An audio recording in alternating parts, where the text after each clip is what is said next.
Welcome back to Salted Hash. My name's Steve Reagan with CSO Online, and today we're going to talk about the one-year anniversary of the Dyn Inc. attacks. You may remember this last year. Most of the East Coast and data centers across the country lost connectivity because some script kiddie decided to start playing with some IoT botnets, and, well, things got out of hand rather quickly.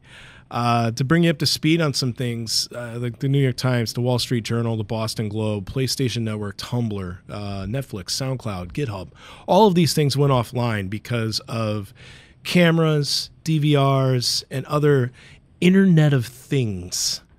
These little devices that ship and connect to your home wireless that have little to no security thought put into them. Now, as the East Coast and most of the internet was melting down around this time last year, everybody was panicked, running around with their heads on fire. But we have somebody in the studio with us today that has a little bit of a unique perspective as to what it took to overcome all of those problems. With me now is Josh Shaw from Akamai, and you have an interesting background. Tell me a little bit about what was happening around this time when that botnet was taken off. So it was an interesting time for us for sure. And my story there really started in July of 2016 when Akamai discovered a botnet that we called Kyten. Now, Kyten was going after IoT devices, and in the malware code itself, we found a bunch of usernames and passwords, well-known usernames and passwords for malware devices. But the malware itself was really basic at that time. It didn't have much of an ability to spread. Now, Kyten eventually ended up turning into what we call Mirai, or what was named Mirai. And we saw it really first rear its head on September 21st of last year when it fired off a huge DDoS attack against Krebs On Security, which was a site that Akamai was protecting at the time. That was the biggest attack the internet had ever seen. It was about 620 gig per second, with the previous record being about 360 gig per second. So it was a huge escalation in attacker capability. And when we looked at the attack, it was coming from hundreds of thousands of devices in different places around the world, although the traffic was heavily focused in our Frankfurt scrubbing center. We saw about a third of the traffic hit that one scrubbing center, so a lot of traffic was clearly coming from Eastern Europe. So not too long after it hit Krebs, it also took out OVH, right? They went after them as well. So a couple days later, we saw OVH talking about an 800 gigabit per second, maybe even a terabit per second attack against their systems. And at the time, this malware, this botnet that was out there was sort of unnamed, unknown. We had the suspicion that it was Kyten, that it evolved, but we didn't know yet. And it was about 10 days after that Krebs attack, on October 1st, that the malware for Mirai and the name Mirai came out and got published online. And folks really started talking about it and thinking about it.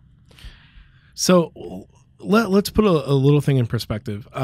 Some of you watching this may understand what he's talking about when he talks about rates of DDoS attacks. But to those of you who don't know, at the time, one gigabit was where the theoretical upper limit on OVH was. I mean, 1 terabit. 1 terabit, yeah.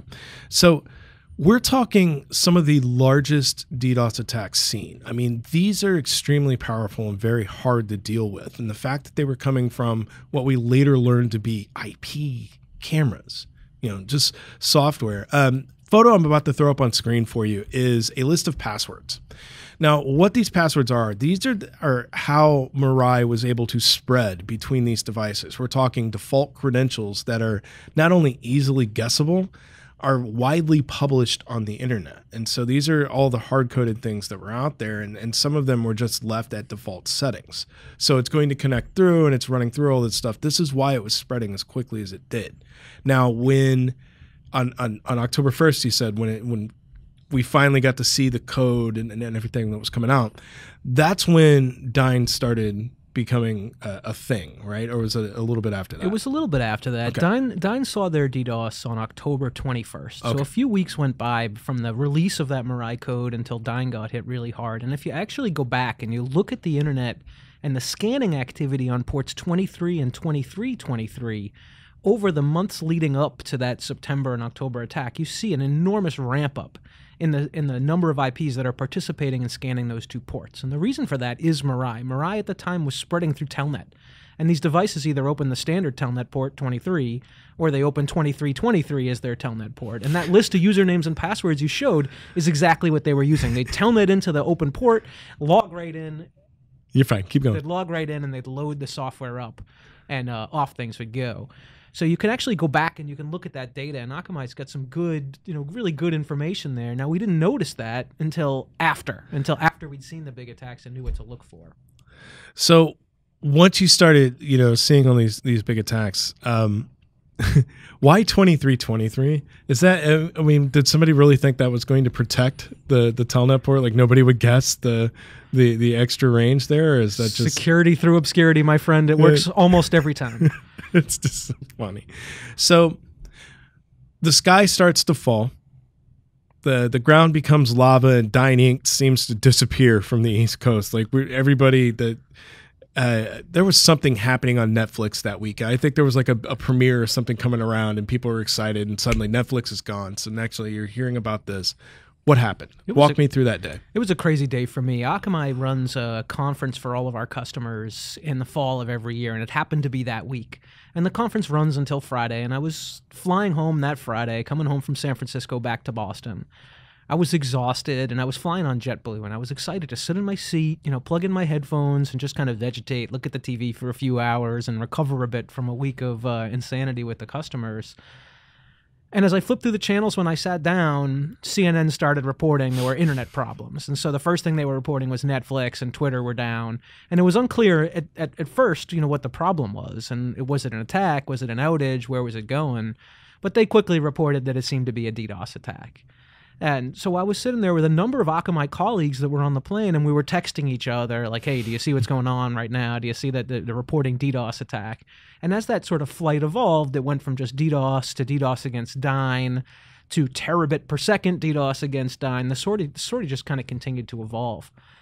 Now we're sitting on this flight, a bunch of Akamai folks who are responsible for either the security business or the communication about that business externally, and we're trying to collaborate to figure out what do we do, what do we say, how do we react to this and respond. So we tried to congregate in the aisles and have a meeting. And it turns out that the flight attendants don't like it when you congregate in the aisles and have a meeting. I imagine not. So they shoot us all back to our seat, go sit down, everything's okay. And we're like, no, the internet's broken, we need to help. And they're like, well, you're on an airplane right now, you go sit back down again. So, the story continues to go. We continue to try to work on it through text message. We're struggling. So we thought maybe we could congregate in the galley. And they would let us stand in the galley in the back of the plane. So we all went to the back of the plane. We congregated in the galley. We tried to have another meeting. And once again, the kind representative of the JetBlue airline let us know that the FAA rules specifically forbid you from congregating in the galley. So back to our seats we went. Now, that day, the weather was horrible in Boston, and we got stuck circling Boston for almost an hour, just waiting to land. And when we finally did land, not want you to fix this problem. Not so much. It was pouring rain. It was freezing cold. The wind was whipping, and we ended up getting together in the bowels of Logan Airport down at the baggage claim area. And folks were getting their bags, and one of the guys plays guitar, had his guitar with him, and it was soaked from just being left out in the rain on the tarmac while they were pulling stuff apart, and he's taking napkins. It was a really surreal situation as we hammered out, what do we do? How do we describe the threat? How do we describe how Akamai is protected or not protected? How do we help customers and ourselves to make sure that the internet is okay? It was about midnight, and we hammered out our basic plan of what we would execute over the weekend and began to execute on that plan to ensure ourselves that we were in a good place, and also to ensure our customers that if they took an attack that we would be ready to protect them, and here's the steps you should take to prepare yourself. About how long did it take from start to finish once you got everything situated down there in baggage claim to execution over the weekend? How long did it take you to get caught up on things and get that resolved? It takes a small army, and so there's a lot of folks that are working in different areas between collaborating with the other vendors out there like Dyn and other folks that we're seeing attack to try to understand the details, collaborating with law enforcement on the other side to get and give insight with them. And then a number of folks just working with customers to try to field their questions, try to explain where and how Akamai was having an impact on the attack as it happened. We didn't see the attack against our systems, but we have some DNS resiliency that helped some clients. And really just trying to figure out how we could back things up, how we could help Dyn to avoid another attack, and just share some of the knowledge there. It was a hectic time, and I think we learned a lot from that activity, both in terms of what worked and what didn't work. So what were some of those lessons you learned? What were standout lessons there? There's a demand for information immediately, even in the midst of an attack, and often the fog of war, if you will, the the confusion that's caused when you're fighting attack causes you to get a lot of bad information, and that the need to share but the fear of having bad information really clash with each other. And one of the things that we took away from that was you need to share right away. Even if you have bad information, you're better off saying we have bad information, but here's what we're looking at, or we suspect our information is bad, but these are the directions that we're going in and that we're busy analyzing, rather than taking the time to get the answer right, because that really causes folks to worry and be concerned that maybe you're not even looking at the problem. Okay. Have you ever had a chance since then to actually put that type of thought process into motion? We have, and we've since, at Akamai, we've since enhanced our service incident process, our really incident response and incident handling process, to better deal with communications in these circumstances, to be more timely in our communication, and to be more consistent with the communication vehicles that we use. So one of the issues we had was, where do I go to get the communications up to the minute? There's a bunch of different places I could look, but where's really the official latest spot? Or the most updated, accurate information portal. So going from one botnet to another, I'm going to talk about this thing called Reaper. And unlike Mirai that was using default credentials and everything like this, Reaper is an IoT botnet that's actually exploiting hardware. So according to NetLab 360, who discovered it on September 13th, we're looking the original reports, and I say original because there's a reason for that. Bear with me. The original reports were, like 1 million some odd devices were infected by this. Later in the month of October, F5 came out and said that the count was 3.5 million devices. So the early reports of 1 million, the growth rate was like something like 85,000 devices a day. And what really struck me about reports from Reaper, and correct me if I'm wrong here, maybe I'm just being too blah about everything, was the fact that the original code really had nothing malicious in it. The code itself for this botnet was literally there just to compromise other devices and spread. There's no attack code. There's nothing really horrible about it, aside from the fact that it's compromising devices. So you have this massive botnet, and it's just sitting there. It's not doing anything. So why is everybody panicked about it? Especially when you consider that some of these device manufacturers are actually patching the problem. They're releasing fixes for this. And so I asked Josh about this, and we were talking before we came on, and you've got some new information for me. So tell me what you know about Reaper. So I think that the notion of Reaper, this concept of moving away from just the foolishness that was exploited with Mirai of open telnet ports and well-known passwords, you move into exploits of vulnerabilities, which I've been fearing since Mirai went away, that this would be the next way that a big botnet gets herded and pulled together. So when the story came out, I, like most other security professionals, went straight to paranoia. And we live in this paranoid world as security pros, and it's hard to fault us for it because we see a lot of bad things happen. Yeah. Now, we started digging into the reports from Reaper. We got some collaboration from other folks in the industry, started sharing some data, and started looking around. And what we learned fairly quickly was that the numbers were extrapolated numbers, not observed numbers.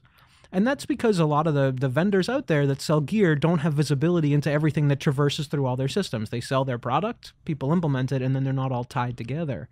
Akamai's got a bit of a different position on the internet, where we take a look at probably about a third of the traffic on the internet all day, every day, and we're able to decrypt that traffic. So we're able to see exactly what's going on there, and we don't need to extrapolate. We can actually count what's really happening on the internet. So we took and got our hands on some of the malware, looked at how that malware worked, and started to look for indicators of scanning activity on the internet, similar to what we'd done with Mirai in the past, trying to find how many devices were scanning the internet based on the code that we'd seen. And we saw a peak of about 37,000, 38,000 devices scanning the internet on a weekly basis over the last month or so, and that's since dropped down to about 1,200 IPs a day. So the numbers are dropping, and that's probably exactly what you're talking about. The systems are getting patched, and so the vulnerabilities are being closed, and the capability of these devices to be exploited is dropping down. But there's a real danger here in extrapolating data out from a small sample set to try to represent the entire internet. You may end up with a 100x or 1,000x multiple of what's really going on. So let's set aside the obvious why, as in marketing and PR hype. what good is extrapolation in this case? I mean, we've got a threat that was really hyped up, but turned out to be nothing. No threat at all. So what good was extrapolating? Well, maybe some of the hype around it helped to drive the patching faster. And so it's possible that that hype really did help to start to close the door on the problem. But there's also a fear in the security industry of not saying something when you think you know something. And when Mirai came around, I think the industry was very much caught by surprise. And we saw those 600 gig and then 1 terabit attacks. Nobody knew that was coming, that had any credibility behind them. Yeah. And, in this case, there seemed to be some early indicators. Folks wanted to get the word out. I'm not sure that it was irresponsible at all for them to do that, but it did end up a little bit overblown, and maybe we should have been more careful that we were extrapolating data rather than representing real data. So we've got compromised devices. We've got weak and default credentials. IoT seems to be the buzzword of the year. Nobody wants to let it go. I try and try to get them to do so, and it just doesn't happen. Where do you see the next level threats for IoT coming from? So where my concerns are in a couple of different directions. I think a lot about DDoS, and I think a lot about automation trying to commit fraud on the internet. And if you can bring a whole bunch of devices that are fairly powerful machines into a botnet, and you can leverage those to do some of these things, DDoS, web fraud, and do those without disrupting the device. So your thermostat still works as a thermostat, your trash can still works as an internet-connected trash can, your refrigerator still does its thing. The consumers aren't going to care, right? They're not really going to care that their device is participating in an attack campaign when it's still ordering the milk when the milk runs out in the refrigerator.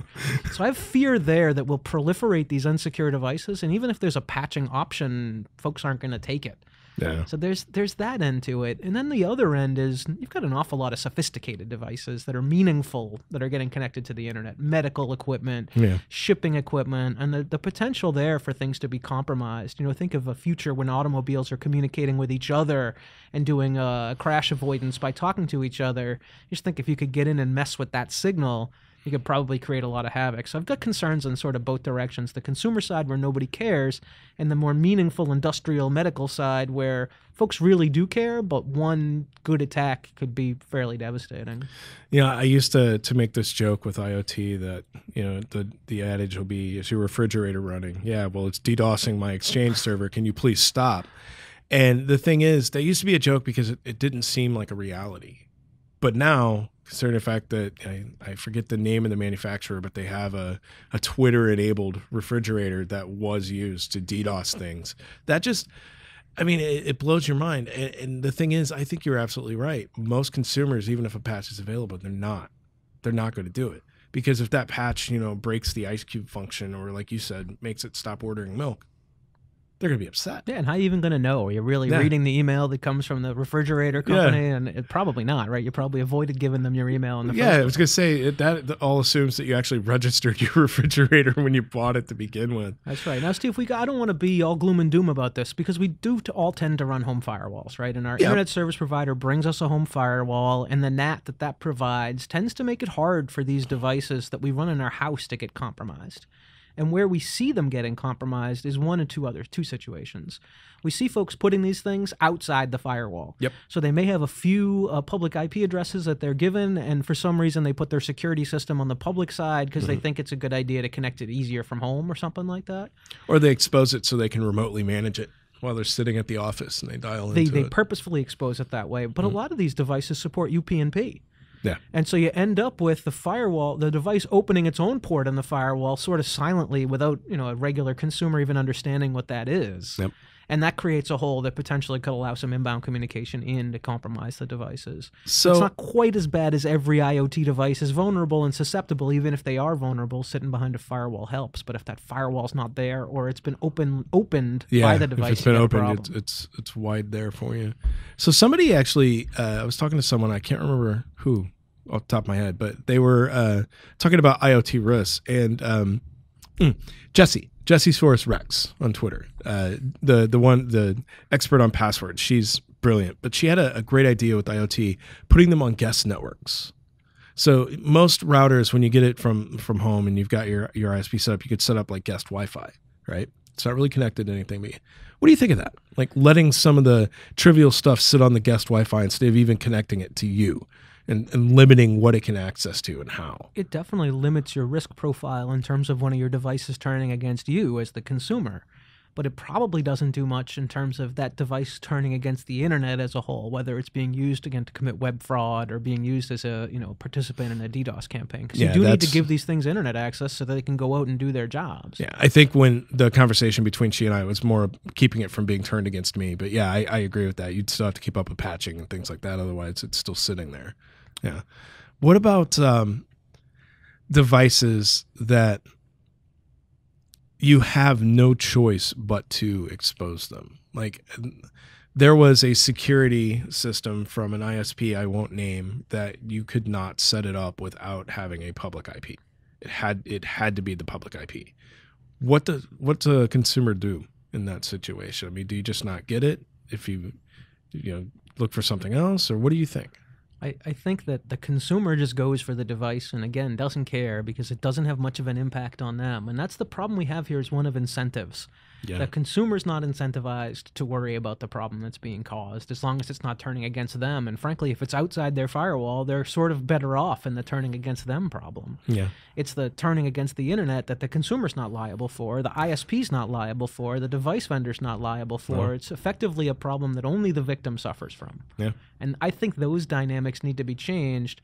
And I know that's incredibly complicated and politically difficult, but sitting for 20 years in the security industry, really watching the problem not get any better, you start to wonder if those folks that are complicit in the problem, who bring these products to market, and everybody's going to have bugs. We can't expect people to bring products with no vulnerabilities, but we can expect people to bring products that have an automated update mechanism, particularly for consumers, where the consumer doesn't need to know or care that there's an update available. It just happens.